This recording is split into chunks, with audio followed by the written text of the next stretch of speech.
Barque, raidi, semble démesuré. Ses bras sont collés le long de son corps, sa poitrine est effondrée, son ventre creusé en cuvette. La tête surélevée par un tas de boue, il regarde venir par-dessus ses pieds ce qui arrive par la gauche, avec sa face assombrie, souillée de la tache visqueuse de ses cheveux qui retombent, et où d'épaisses croûtes de sang noir sont sculptées. Ses yeux sont ébouillantés, saignants et comme cuits.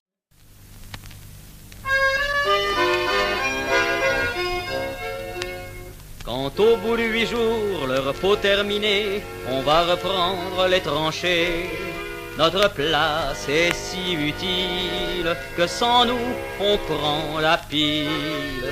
Mais c'est bien fini, on en a assez, personne ne veut plus marcher.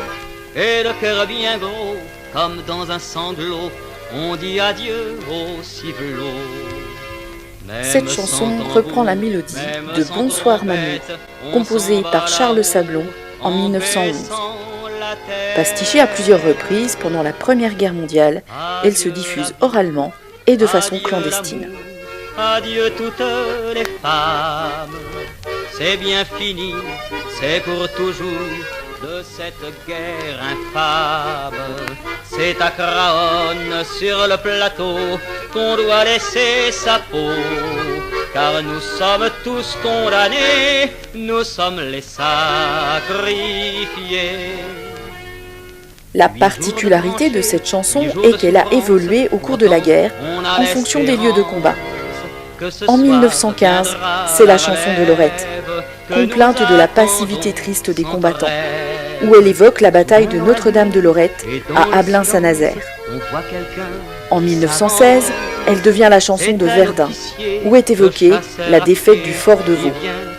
Et enfin, en 1917, elle est la chanson de Craonne et est en lien avec les batailles meurtrières du chemin des Dames qui entraîneront les mutineries des soldats.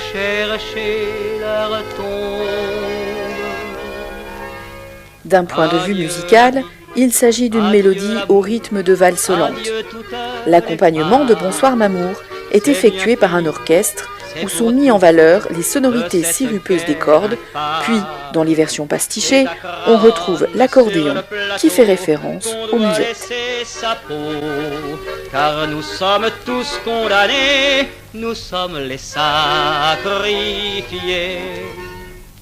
C'est malheureux de voir sur les grands boulevards tous ces gros qui font leur foire.